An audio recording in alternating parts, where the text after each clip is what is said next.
Hey, Phil and fellow Positive Filter listeners out there. This is Christie Michals. This season, I'm really thankful for my faith and for the community that I am a part of. This year, I've really been able to deepen my faith and strengthen my connection with God and the people that are around me. Every year, I'm very thankful for both my family and my friends. I appreciate the love and support that I always have from them. This year, I am also more appreciative of the change of seasons. I am typically not a fan of the cold weather, but this year I really am starting to like the fall season a lot more. I'm able to appreciate where my feet are, appreciate the people that are in my lives for this current season, and to really be present in the moment and make the most of the opportunities that I have. So for all of that, I'm very thankful. I'm very thankful for this life and the people that I have in it. I hope everyone else out there is having a safe and wonderful holiday season. Bye.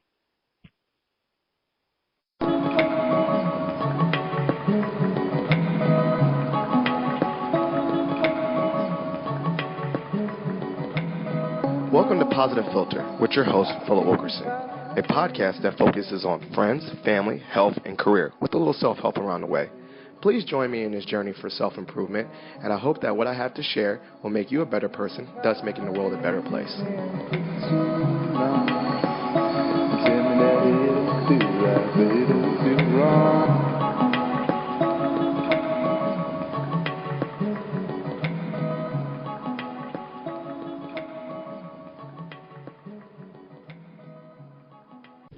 Hey, Positive Filter listeners, it's Philip Wilkerson. That wonderful intro was by my reoccurring guest, Christie, about what she's grateful for. As you can see, faith and community is really important.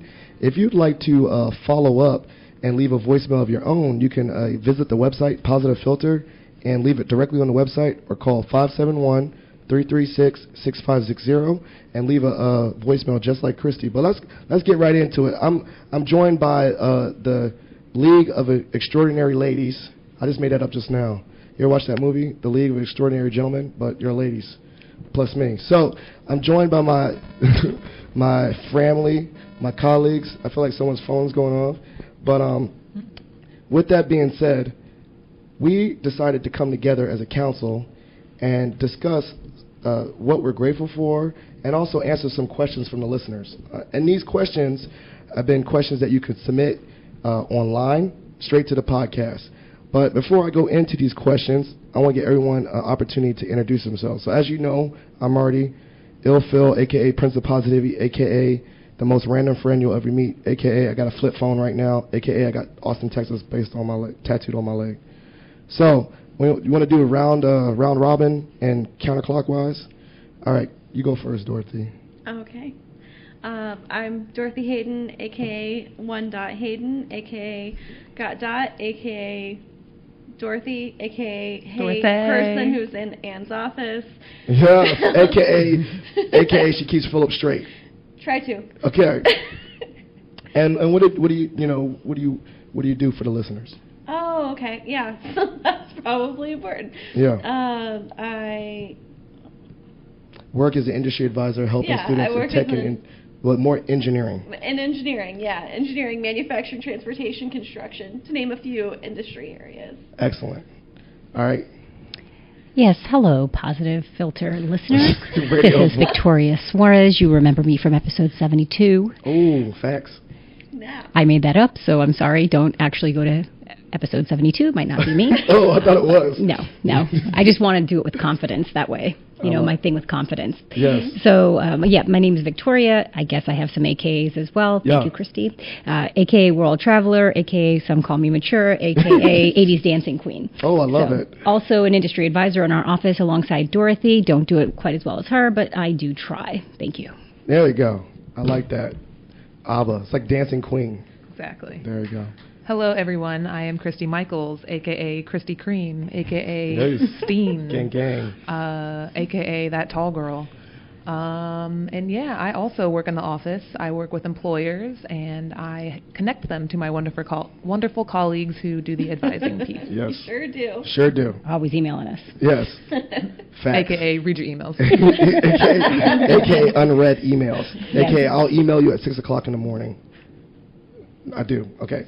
So we're going to go right into the episode. We got lots of questions, and you hear me talk all the time. So this is not me answering these questions, and I'm going to let the panel, a.k.a. the League of Extraordinary Ladies, answer these questions wherever they feel most comfortable. And hopefully, if you have more questions for the episode, maybe we'll do this again. So let's just go right into it. So our first question is from Steph.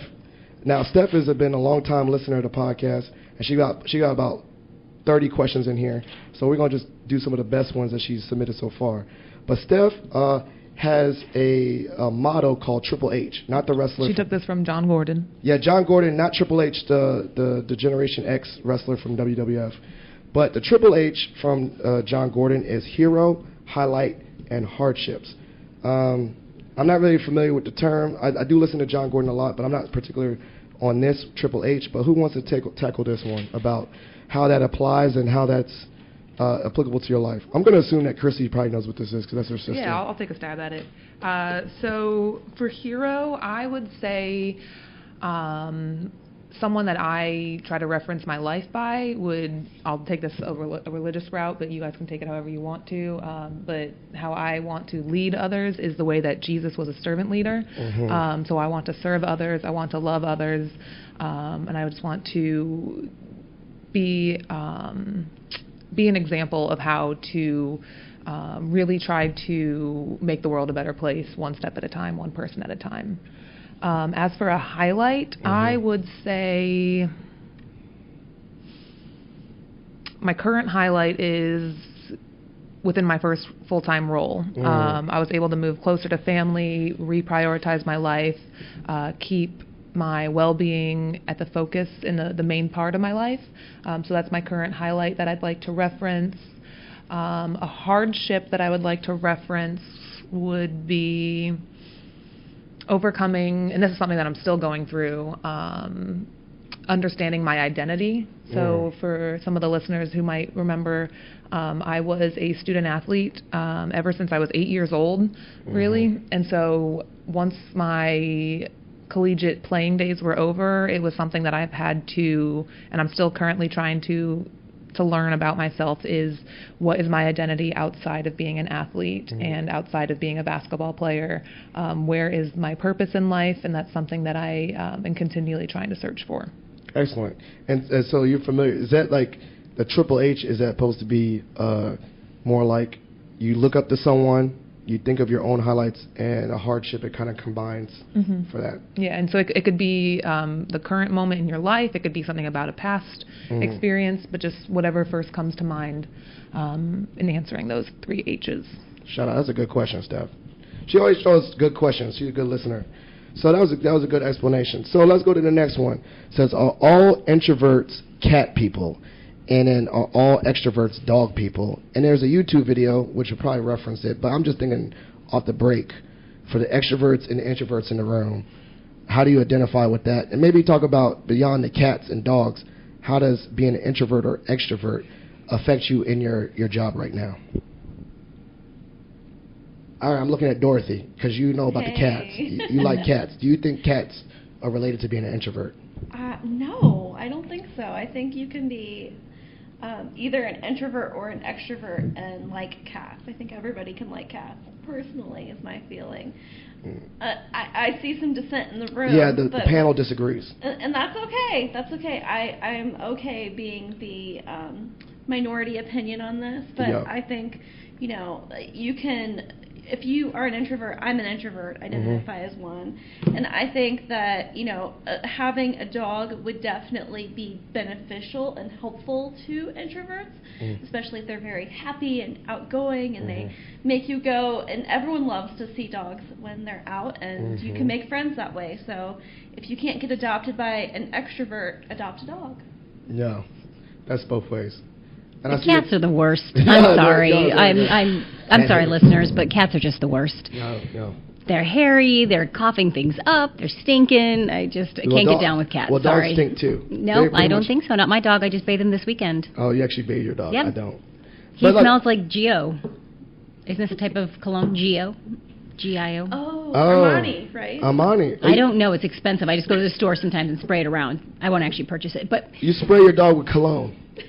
Well, it's a shampoo that mimics the smell of that cologne. Man, fancy. Okay. And I talk to the dog a lot because I'm an extrovert, and so I go on and talk to the dog. He talks back to me. Well, he looks at me. That's fine. But a cat would be upstairs, wouldn't even be looking at you. That's exactly. Sorry, No, Dorothy. They would be hanging out with you. They'd be introverting themselves. Whether you like it or not, they will be taking over your space. Mm-hmm. Yeah. I can appreciate cats from afar. I think they're cute. It's very nice. Not my cup of tea. I like cat gifts. Like they're online, they're cute. Oh. Like they're funny. I agree. I think you brought up a good point about your attachment to a personality with a dog. Mm-hmm. Is that when I got a dog, it helped me get outside of my apartment and meet people. You go to dog parks. I think for extrovert, a dog is like your wingman. Mm-hmm. Honestly, a dog for me at JMU was my wingman. So I think I totally identify with the dog people because it attaches me to getting outside my house and meeting people. But let's bring this, this is a good question to lead into it. How do you think that introversion or extroversion has exhibited itself in your work right now? For me personally, it pushes my comfort zones. I too would classify as an introvert. And in my current role, I have a lot of customer service relations with local employers, so I'm constantly answering phone calls, sending emails, a lot of interaction with other people that I'm not used to on a normal basis. It has helped me in my work to assess and identify that I email email communication over phone calls. So as much as I can, I will use email as my mode of communication. Within the role, I cannot avoid the phone calls. It's something that still happens, and so it's something I appreciate that I'm able to learn and grow and push those comfort zones, but it's also something that outside of work I have to assess and reflect on how I decompress after work. So sometimes I'll just go home, be by myself, not want to talk to anyone for a while until I'm ready to take that next step. How about you? I know you team extrovert. So how does it exhibit itself at your job? So if your preference is to be extroverted, sometimes your solutions tend to be leaning in that direction when they don't necessarily need to be.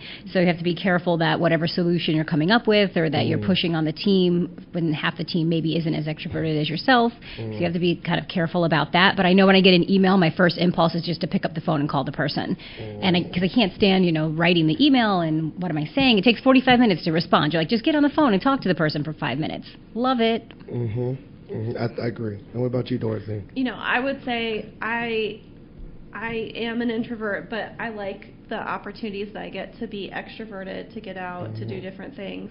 I feel like it gives a lot more balance. So when I'm feeling like I'm not getting a lot of interaction, not getting to be around people, that's when, where I think I've really enjoyed what I get to do, because I get to talk to so many people.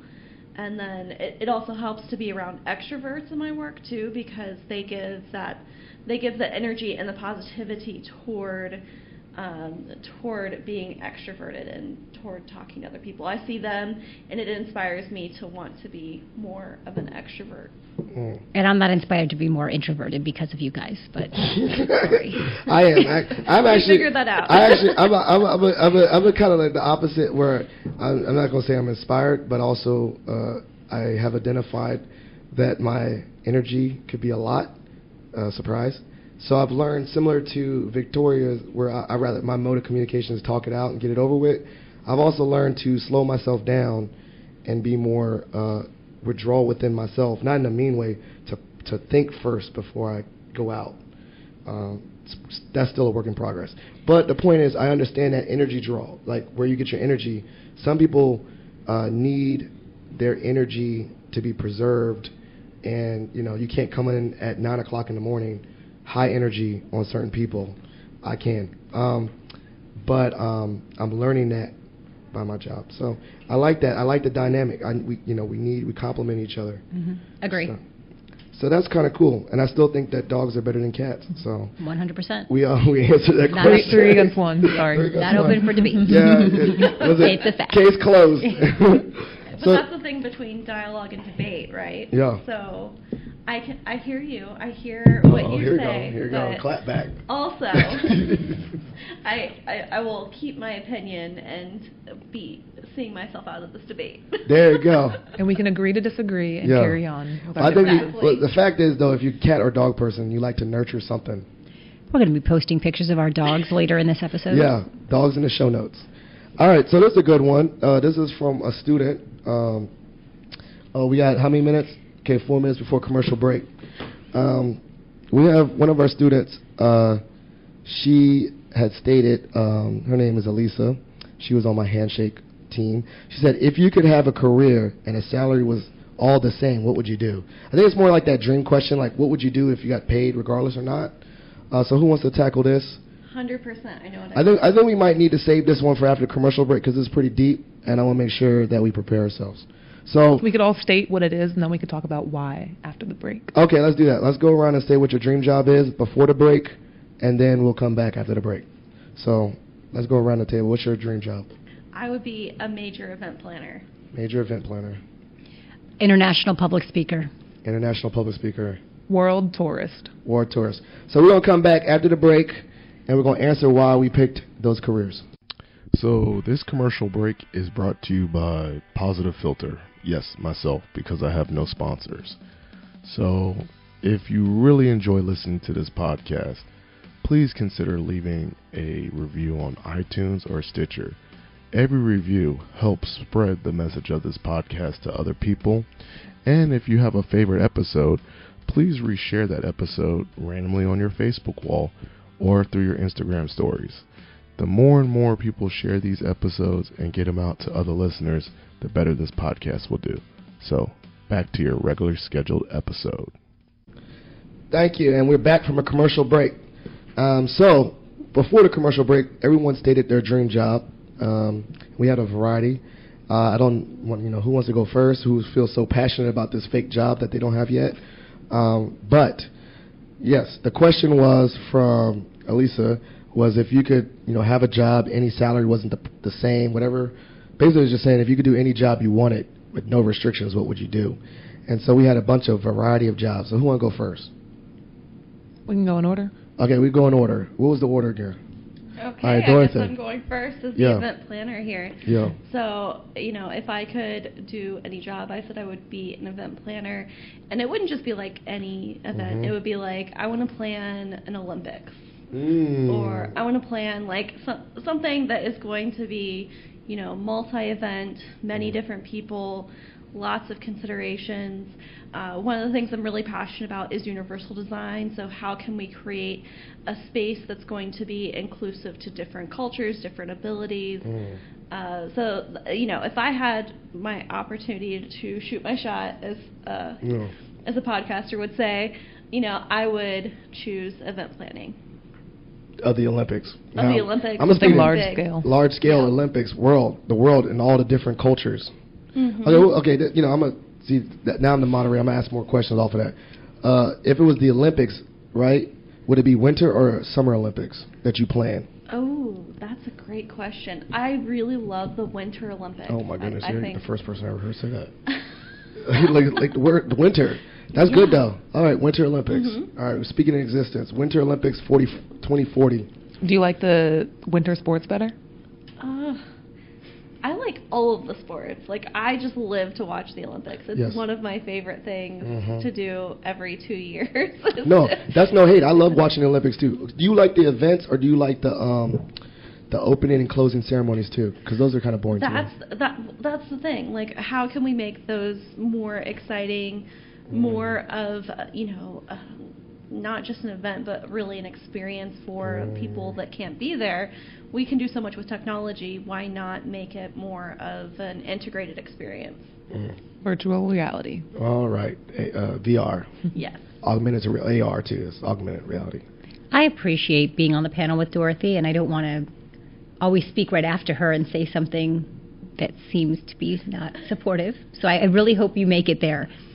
But can I just say about the Olympics, it's like basically you work your whole life for it, and then you're like 0.00001 second behind someone. They're like, oh, you stink. Get out of here. Don't come with that pessimism. I'm just saying, I think that there's a lot of, that everyone there is special. And so I think they should, if you do get to that role, I'd like to see them, celebrate everyone that arrives and really do a good job, because people have really poured their whole lives into it. And sometimes it's like you get the bronze medal instead of the gold, and you're literally within a hair behind the person. So I think the audience and the viewers are very critical, but the margin of error is so slight, and it's unnoticed the profession that goes into the athletes that train, because they've been training their whole lives, and they've been regimenting their eating, their sleeping, their fitness. Everything is regimented, and there's so much of the backstory. You're right, that like and they all get paid. So some of these people have to work at like Home Depot just to get training.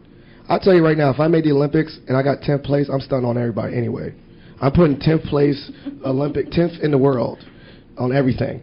So y'all can't tell me nothing. But I'm saying, if you're the 10th best on the planet, that's an amazing feat. But they were like, no, you're not even placing. You're not even getting up here. But I'm saying, like, that's what the judges, the sponsors, like when you're in the McDonald's commercial, it's only the gold medal. I ain't worried about them. I would be like, I'm stunting. I make a fake medal that says 10th place. So I'm saying, Dorothy, that's what you should be achieving for, is to make sure that everyone gets recognized. Thank you, Victoria. I will add that to my notes. And you make us all feel so special, so I'm sure nobody better for the job. For Olympics, 2040? 2040. There you go. All right, Christy. So my, I guess, dream job, if money wasn't an issue, would be to be a world traveler and to tour all over the country and all over the world. I really like to see new places, meet new people, learn from other people's experiences, enter into a space where they've lived a life that's different than my own. And I just really am a visual person, so I'd like to take photographs, maybe take some videos of the different places out there in the world, because the world has so much beauty that goes unnoticed, and just each individual person might not be aware of how much there really is out there. I'm going to have to get you the Ben app, because I'm very curious how many countries, you probably can't recall that off the top of your head, but... Oh, I haven't traveled that much. That's something that I want to do more so I'm going to send you the Ben app. It's not sponsored. I have no sponsors. But I'm very curious to see how many countries you've been to. If you could do that... I can count on one hand. Okay, one hand of countries. I've lived in the U.S. I've been to Cancun. Yep. I've been to Spain, and I've been to Portugal. There you go. If you can do, additionally, what would be your first international assignment? I would like to go to Australia. There you go.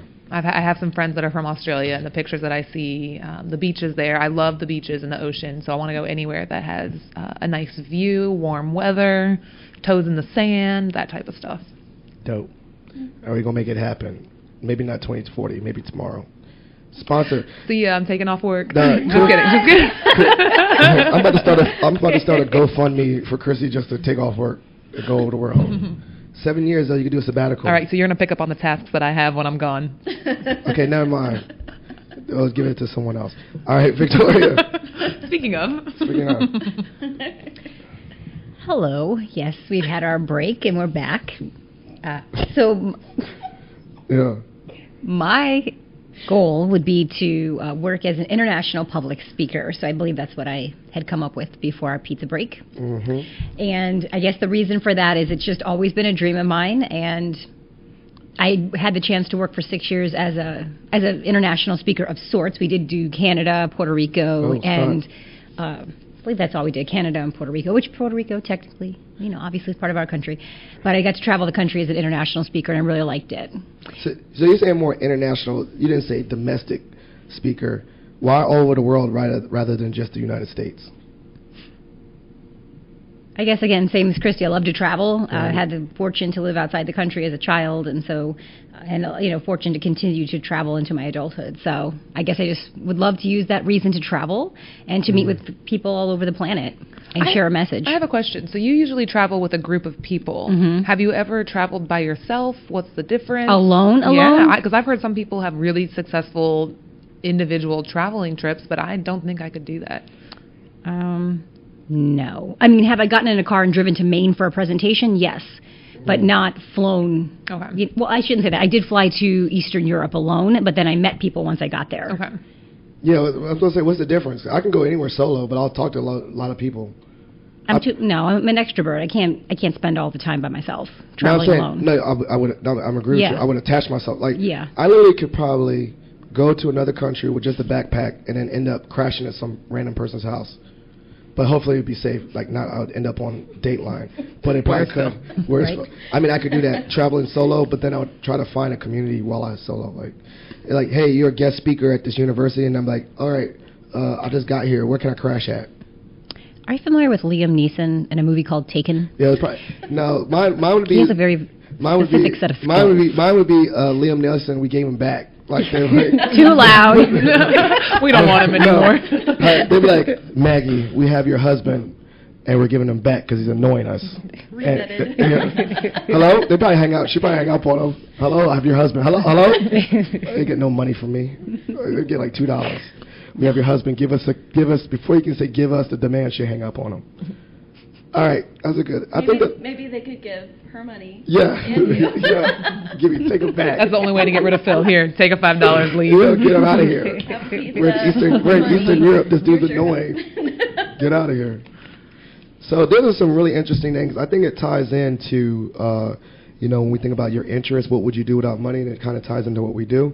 But I would like to say, because of these dream jobs that are so whatever, far, not pie in far, the sky. Not pie in the, I mean, they are pie in the sky, but there's some tangible things. What are some actions when you looked at or thought about your dream job? What is one thing maybe that you actually do it technically in your life right now that kind of relates to it that's long term? I mean, I got the answers for all you guys because I was listening. Mm-hmm. I was this time. But how do you think that the dream job of being an event planner or a public speaker or a world traveler, how do you exhibit some of the tasks and things like that right now, the day-to-day? Something that's applicable from my answer was just the personal interaction, is that in order to get value out of each and every single day, no matter how mundane your day is, how repetitive a task is, it's that human connection and being able to share experiences, connect with people on a deeper level, learn from others, share your stories, and not go through life on being siloed. Excellent. What about you, Dorothy? I would say just learning some different things, getting some experiences to plan some events. I'm on our social committee. Mm-hmm. I think I chair the social committee because I gave myself that title. Really working on planning, learning more things about technology. I'm looking at a potential graduate certificate program, or some people think a PhD, but I think it's going to be more of a graduate certificate program in technology. So we will see what the future holds, but I think it's doing those small incremental things over time that really can help pay off, like Christie was saying. And Victoria, how are you practicing being an international public speaker? So there's two parts of it. So one is the competency, meaning being able to stand and deliver the conversations and the topics, but the other piece is having something to say. So the competency piece I'm working on towards, obviously, in Toastmasters, but I'm also just every day that I have a chance to stand and deliver, if it's in front of a room of people, I'll do it. The problem I always have is content. What are you going to say? So you hear people like whoever it is, just name someone, John Edwards or whoever it is. They have something to say, but I often feel like, what do I have that people want to come and listen to for an hour or 2 hours? So I never feel worthy that the content is good enough to stand up and deliver. So that's always my thing. That's why I write the books. That's why I try to go out and get a new skill, because I'm like, then someone will want to listen. So I feel like I try to work on that piece, and then whether or not I ever get there is another piece. What's the journey part? And the funny part is, if you do that part, and you go back 5 years, because you're in that pursuit, you're way better than you were 5 years ago. Yeah, I probably just have to stand and deliver at some point and just like, okay, fine, this is what I'm going to say. Exactly. I think I'm the opposite of you, where I have content, but I have no polishness. Polishing. Finesse. You're more finessed.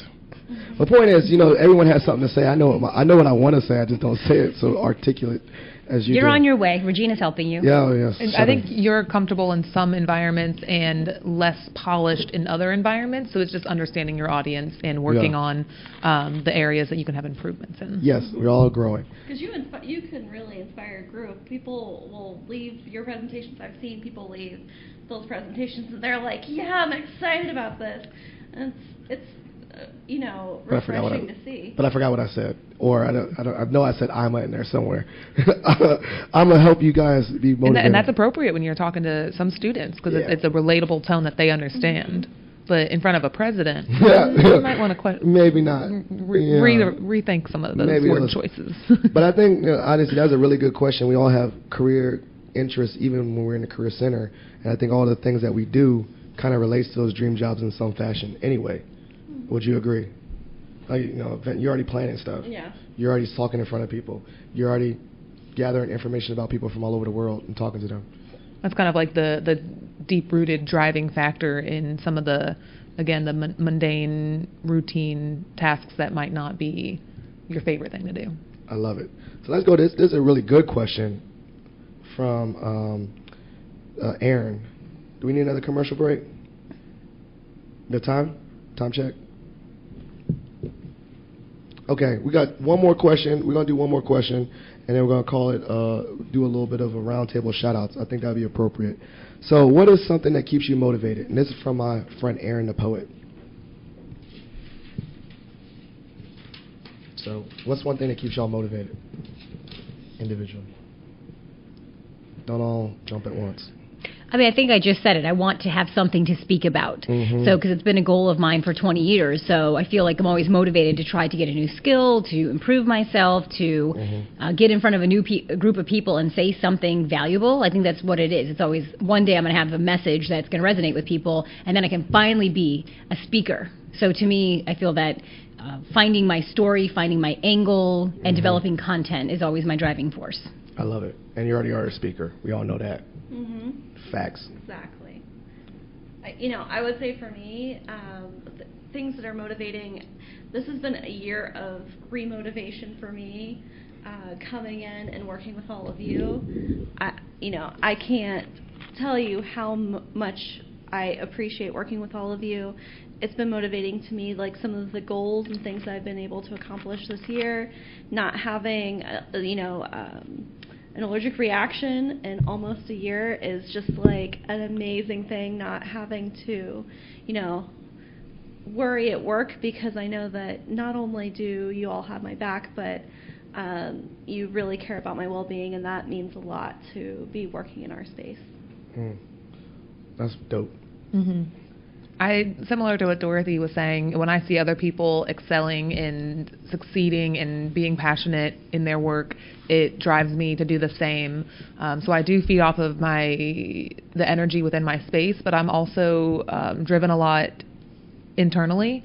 So no matter what I'm doing, I have a set excellence that I want to reach.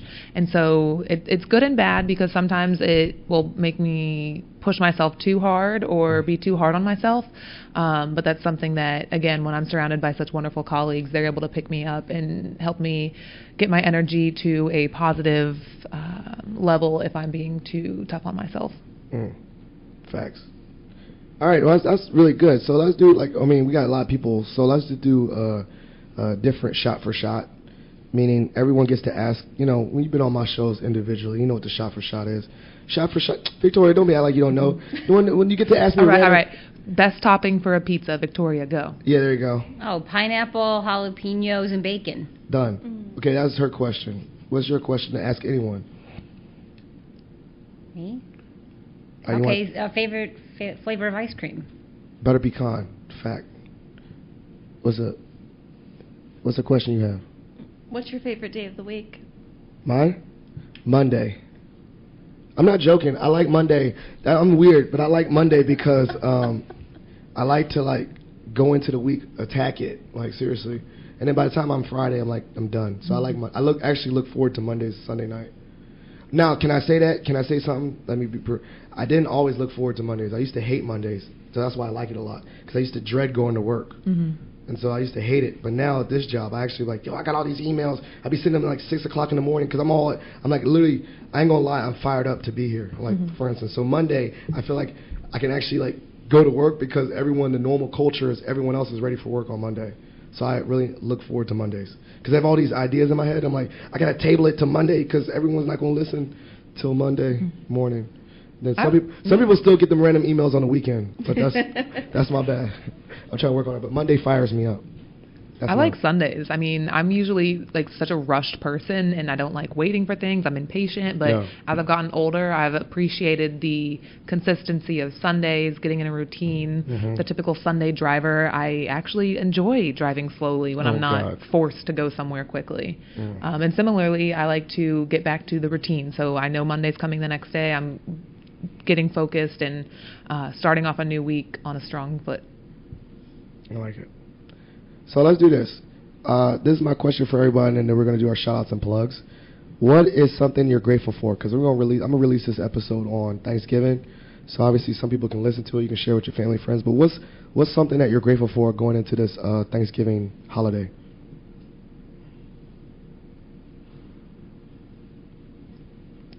You know, I would say I'm really grateful for my husband and our family, my cat. My cat Merlin, shout out to Merlin, early shout out. I don't like cats, but I'm thankful for your cat. That cat makes you who you are. If that cat makes you happy, shout out to that cat that makes you happy. Not all cats. Victoria is characterizing my cat. It's great. To all the listeners out there, he's not actually in the room. No. Weird. So you got your cat, you got your husband. What else? Family in general. There you go. Thankful for them. Thankful for my work family that I have. Gang. I think those all Frolleagues. Frolleagues. Family, Frolleagues. I think they're both good words. What about you, Christy? What are you grateful for? I'm very grateful for this current moment in time. I'm someone who used to think forward or think backwards, and I would miss things that were right in front of me. So this season, I'm really appreciative of the people that I'm surrounded by, the learning opportunities I am able to experience. I'm grateful for my family and my friends, the ones that have been present throughout my life, even through all the change of seasons. But more specifically, I'm actually very appreciative of this fall weather for the first time in my life. All right, Victoria, what are you grateful for? Yeah, I'm thinking about Thanksgiving Day and that everyone I love is going to be in the room. Anyone that's local, even some people that aren't local, everyone's traveling in together. So I'm very excited about that day. Thanksgiving is one of my favorite holidays because there's not the exchange of gifts. And so you don't feel that pressure or that expectation. Everyone just gets to kind of come in. Everyone puts down their food and just sits and relax and gets to love on one another. So very thankful that everyone's going to make that trip. And then 2 weeks later, I actually go to Michigan to see the other side of my family. So I get to see the other half. And so as a military brat, and Phil knows that, you don't grow up with people. You don't see your grandmother but once a year. You don't see your cousins but once every other year. And so to have everyone so close and to get to see everyone is just very, very thankful for that. Shout out. I already said I'm grateful. I'm grateful every day. I got my 5-minute journal, but I'm always grateful for my family and friends. Okay, these are my family and families. Frolleagues, whatever. I'm very lucky to have people that put up with me. Most recently in this job, this is where I'm very blessed.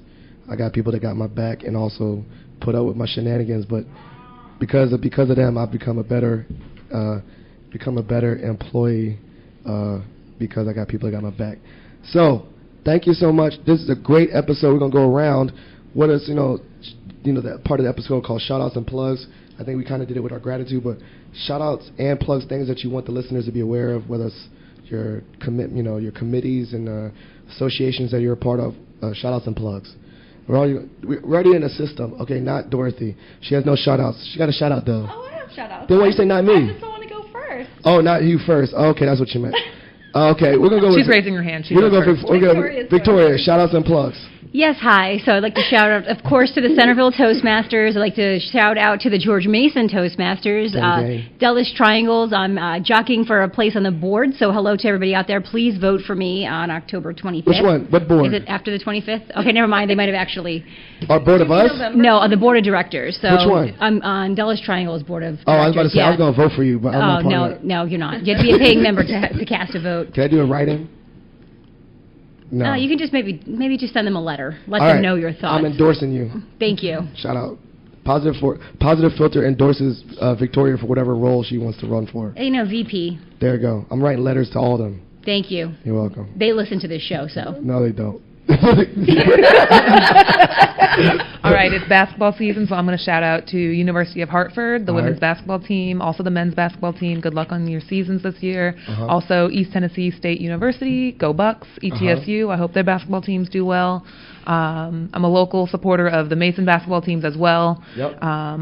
For plugs, I guess you could follow me on Twitter. That's Christie MK4. ChristiemKay4.